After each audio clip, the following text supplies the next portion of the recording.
Kodanike Euroopa programmi kohta on eesti keeles informatsioon saadaval www.kodanikeeuroopa.küst.ee ja sealt alt leiate viitega siis sellisele üldsele veebilehele, kus on siis kogu informatsioon saadaval ka inglise keeles. Et eestikeelsele veebilehele olema suurema osa eesti keelde siis tõlgitud materjali lisanud ja võib-olla mõned nüansid, mis on ka siis meie kontekstis just nagu olulisemad. Aga kogu materjal on ka inglisekeelsel veebilehel saadaval. Kodanike Euroopa programmil on 2 peamist eesmärki.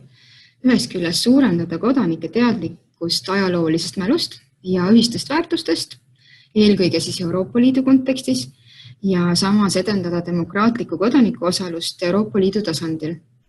Ehk siis suurendada kodanike kaasatust erinevatesse protsessidesse, tegevustesse ja siis nii ühest küljest oma koduümbruse, piirkonna kui ka siis laiemalt Euroopa Liidu tasandil sellise võib-olla heaolu ja toimimise suurendamisse tervikuna. Selle programmi raames on võimalus läbi viia erinevaid tegevusi. Kogu siis sellise rahastuse eraldamine käib eelkõige sündmuste kaudu. Et hiljem räägin täpsemalt, mille järgi siis toetust jagatakse ja kuidas neid sündmuseid siis arvestatakse. Aga lisaks nendele seminaridele, konverentsidele ja muudele sündmustele on siis projektide raames võimalik viia läbi teadusuuringuid, mitte formaalse hariduse meetodit kasutada, teha avalikke arutelusid ja sobivad ka näitused. Need kõik tegevused, siis, mida kasutada saab, peavad muidugi olema projekti jaoks vajalikud. Et nad on projekti eesmärkide ja ka siis laiemalt ka Kodanike Euroopa programmi eesmärkidega seotud. Kodanike Euroopa programmis saavad toetust taotleda nii vabaühendused, need on siis erinevad mittetulundusühendused, seltsid ja liidud, kui ka linnad ja omavalitsused, kohalikud omavalitsused siis, ja erinevad avalik-õiguslikud institutsioonid. Lisaks mäluharidus, teadus- ja kultuuriasutused, mille alla siis kuuluvadki muuseumid, koolid, lasteaiad ja siis ka kultuuriga tegelevad asutused. Et osadest meetmetest saavad peataotlejad olla näiteks linnad ja kohalikud omavalitsused, teistest jälle mittetulundusühendused, aga partneritena on läbi meetmete sisuliselt võimalik kõikidel osaleda. Aga kogu see info partnerite ja taotlejate siis staatuse kohta, et millisel meetmel milline asutus saab olla kas siis taotleja või partner või mõlemat, see on juba tingimustes täpsemalt välja toodud. Taotleda saavad ja partnerid saavad olla kõik siis eelpool nimetatud asutuste liigid, mis asuvad Euroopa Liidu 28 liikmesriigist. Samuti on võimalik taotleda ja partner olla mõnes osalejariikides, ehk siis kes on Euroopa Liidu liikmeks saamise protsessiga kuidagi seotud. Näiteks praegu on Albaania, Montenegro, Serbia, Makedoonia ja Bosnia ja Hertsegoviina. Ja oluline on see, et igas projektis peab olema kaasatud vähemalt üks Euroopa Liidu liikmesriik, mitte siis ainult osalejariikidest üks või mõni. Tegevussuunad on jagunenud 2. Euroopa ajalooline mälu, mille eesmärgiks on suurendada teadlikkust Euroopa Liidu ajaloolisest mälust, ühisest ajaloost ja ühistest väärtustest ning üldse laiemalt Euroopa Liidu eesmärgist kui sellisest. Ja teine tegevussuund on demokraatlik kaasatus ja kodaniku osalus. Selle suuna raames soovitakse julgustada Euroopa Liidu tasandil demokraatliku kodaniku osalust. Mõlema suuna puhul on seatud ka konkreetsed prioriteedid, mis on aastateks kuni 2020 ja Euroopa ajaloolise mälu meetmeks on lisaks ka iga-aastased prioriteedid, millest siis soovitatakse juhinduda. Euroopa ajaloolise mälu konkreetsed prioriteedid kuni aastani 2020 on Euroopa lähiajaloo olulisemate pöördepunktide mälestuste jäädvustamine, kodanikuühiskond ja kodaniku osalus totalitaarsetes režiimides, maalt väljasaatmine ja kodakondsused kaotamine totalitaarsetes režiimides ja mida see õpetab meile tänapäeval. Ja samuti demokraatiale üleminek ja ühinemine Euroopa Liiduga. Ehk siis läbi projekti ja ka taotluse kirjutamise on oluline pöörata tähelepanu just nendele prioriteetidele. Ja iga-aastaseid prioriteete me siin eraldi välja ei too, aga ka need on kodulehelt kättesaadavad tingimuste failis, kus on ka põhjalikult kõik need nii suunad, prioriteedid kui ka iga-aastased eesmärgid lahti kirjutatud. Annan väikese ülevaate kõigist 4 meetmest ja nagu ütlen, siis lisainfot saab siis küsida või siis veebilehelt juurde vaadata. Euroopa ajaloolise mälu meede. Järgmine tähtaeg on 1. märts 2019. Sellest meetmest ongi võimalik taotleda 1 kord aastas. Projektid võivad kesta kuni 18 kuud ja toetust on võimalik saada kuni 100 000 eurot. Minimaalselt peaks olema vähemalt 1 riik, ehk siis taotleja riik ja partnereid otseselt olema ei pea, kuid kindlasti hinnatakse kõrgemalt neid projekte, milles on partnerid kaasatud, rahvusvahelised partnerid siis. Ja nende projektide eesmärgiks on kajastada totalitaarsete režiimide põhjuseid ja tulemeid Euroopa kaasaegses ajaloos ning lähiajaloo erinevaid võtmesündmusi. Et kuidas väärtustada rohkem Euroopa Liidu mitmekesist minevikku, neid ühiseid väärtusi ja eesmärke. Et see on, mida vaadatakse projektist siis läbivalt. Teine suund on demokraatliku kaasatuse ja kodaniku osaluse konkreetsed, demokraatlik kaasatus ja kodaniku osalus.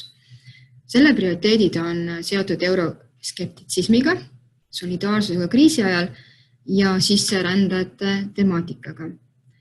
Sel aastal on fookus lisaks ka Euroopa kultuuripärandi aastal. Muidu on 4.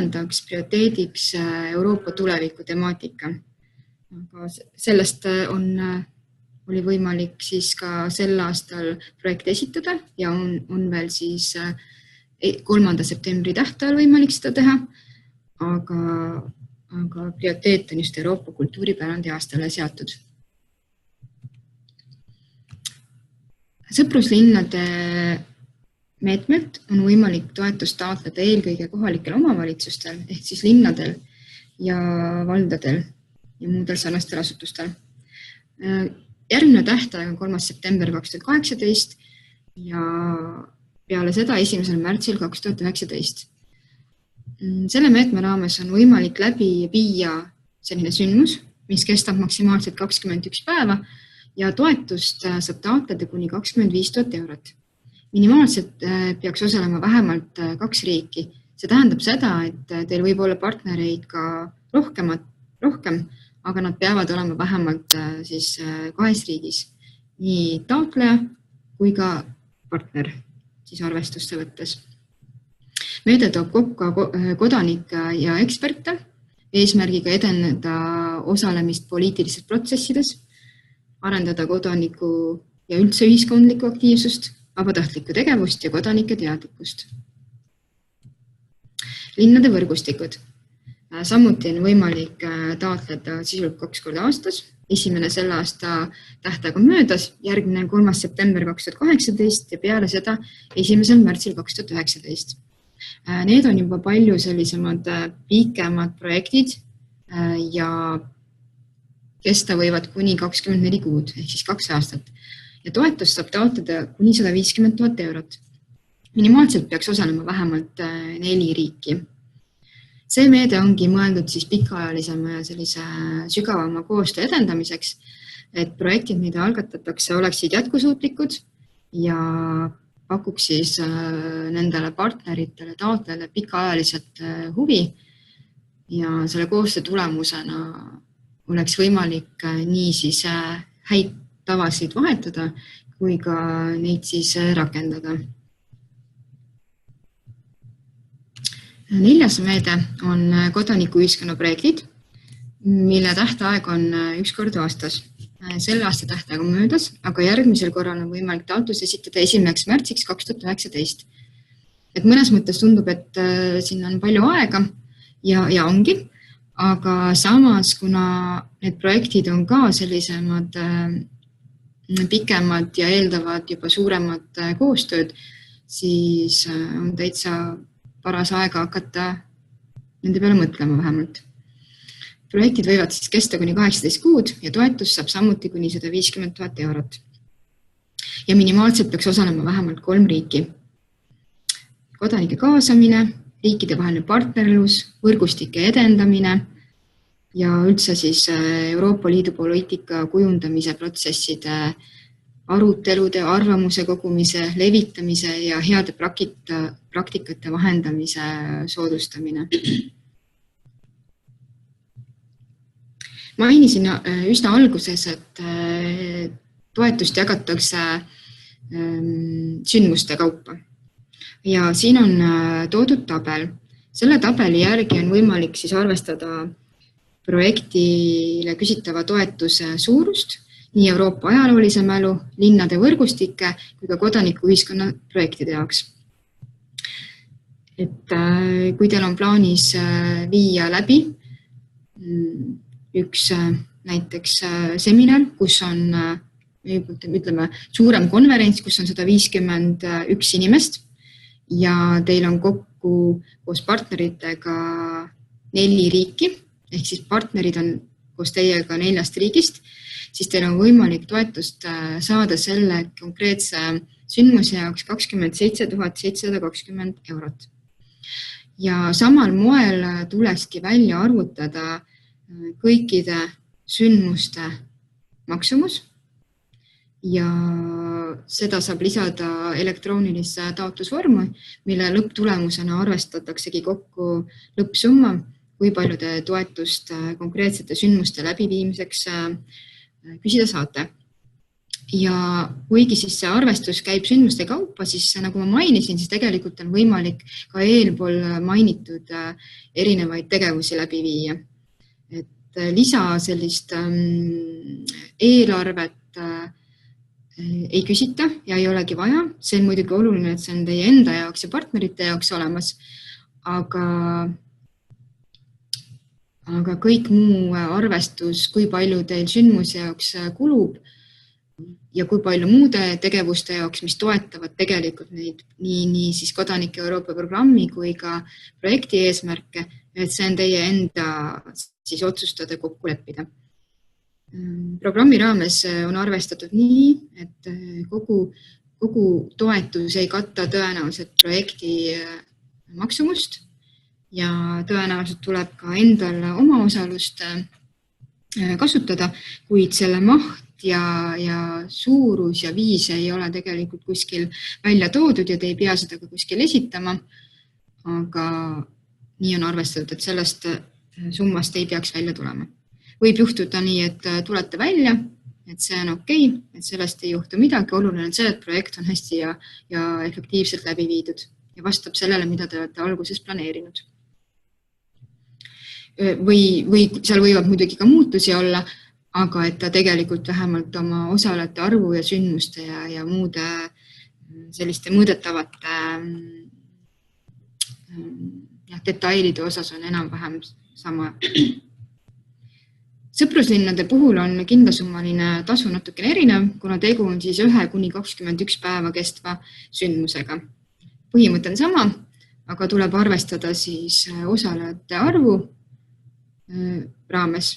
Et vastavalt sellele, kui palju osalejaid plaanite, nii palju on siis võimalik sellest tabeli järgi selle sündmuse jaoks toetust taotleda. Ja maksimaalselt 25 000 eurot. Euroopa ajaloolise mälu ja kodanikuühiskonna projektide meetmes on võimalik viia läbi ka ettevalmistav üritus, milleks on samal moel kindlasummaline toetus võimalik saada. Et seda me kindlasti soovitame teha, sellist ettevalmistavat sündmust, et võib olla nii, et ei ole oma partneritega kohtunud või olete kohtunud, aga te ei ole olulisemaid detaile või siis juba detailsemalt kokku leppinud. Et siis see on ka soovitatav ettevõtmine. Tasude väljamaksmise juures on oluline teada, et sõpruslinnade projektide puhul eelmakseid ei tehta. Teiste meetmete puhul võib olla eelmakse 40–60% ja see tehakse välja 30 päeva jooksul peale seda, kui on leping allkirjastatud. See toimub üldjuhul positiivse vastuse saamisel umbes 3-4 kuu pärast peale tähtaega.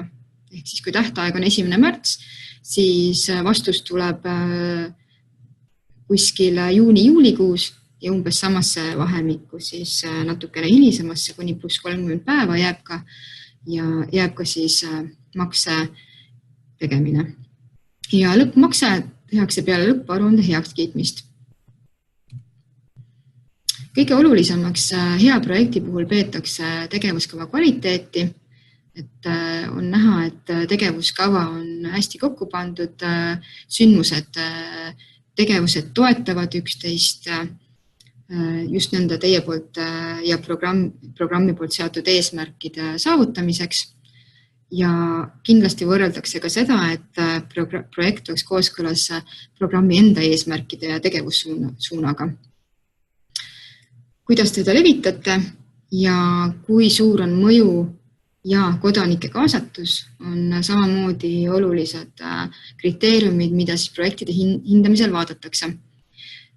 Täpsemalt on juhistes lahti kirjutatud ka projektide hindamise siis kriteeriumid, et mida täpselt ja kuidas vaadatakse, seda soovitan juhisest järgi vaadata. Kodanike Euroopa aitab omalt poolt ka partnereid leida. Meie eestikeelsel veebilehel on ka eraldi alamleht selle kohta. Kui teil on soovi leida partnereid, siis saate tutvuda sellel lehel toodud partnerotsingutega või siis võite täita ka partnerotsingu enda poolt, saate selle mulle ja mina omakorda saadan siis teiste kodanike Euroopa programmi koordinaatoritele teistes riikides. Ja nemad siis saadavadki otse siis kas ühingutele või siis panevad ka oma kodulehtedele selle informatsiooni ülesse. Ja samamoodi jõuavad ka minuni teistest riikidest need partnerotsingu vormid. Sel aastal on kodanike Euroopa raames plaanis viia läbi veel mitmed infoseminarid. Omalt poolt toetame ka selliseid võrgustumise kohtumisi. 28.–29. juunil toimub Lätis Lampa arvamusfestival, mis on sarnane siis Paides toimuva arvamusfestivaliga. Et sinna ootame kokku Läti, Leedu ja Eesti ühinguid ja siis teisi asutusi, kes soovivad partnereid leida Balti riikidest ja sobituvad siis kodanike Euroopa programmi taotlejate kriteeriumitega. Aasta lõpupoole, septembri lõpus toimub Läänemeremaade kontaktseminar, kuhu tegelikult tuleb lisaks Balti riikidele kokku veel Poola, Taani, Rootsi, Soome ja esindajaid, kes samamoodi soovivad nendest siis riikidest kodanike Euroopa programmi projektide jaoks partnereid leida või siis koha peal ka oma ideed siis võib-olla paremini välja töötada. Et kõikide nende sündmuste kohta on kodulehelt võimalik jooksvalt informatsiooni saada ja väga hea viis on selleks ka liituda uudiskirjaga, kuhu siis saadame kas kord kuus või siis mõni kuu natukene tihedamini sündmuste ja muu siis olulise programmiga seonduva kohta informatsiooni. et kutsun üles liituma ja samamoodi nendel sündmustel silma peal hoida. Et tagasiside järgi on just sellised võrgustumiskohtumised üsna edukad olnud. Toon lühidalt välja ka kodanikuühiskonna sihtkapitali rahvusvahelise koostöö toetuste võimalused. Toetame reisitoetuste konkursi kaudu selliseid koolitustel käimisi või ka Eestisse mõne väliseksperdi kutsumist. Välisprojektide omafinantseeringu kaudu on võimalik rahvusvahelisele projektile saada toetust, et katta osaliselt omafinantseering. See on nii kodanike Euroopa kui ka teiste välisprojektide puhul niimoodi. Ja EV100 rahvusvaheliste katusorganisatsioonide suursündmuste konkursi eesmärgiks on toetada just neid mittetulundusühinguid, kes on mõne katusorganisatsiooni liige, rahvusvahelise katusorganisatsiooni liige ja on tehtud otsus Eestis selline suursündmus läbi viia. See võib olla näiteks aastakonverents, mingisugune üldisem sündmus. Ja need 3 on kõik seotud vabaühendustega, et ainult mittetulundusühingutel on võimalik toetust taotleda.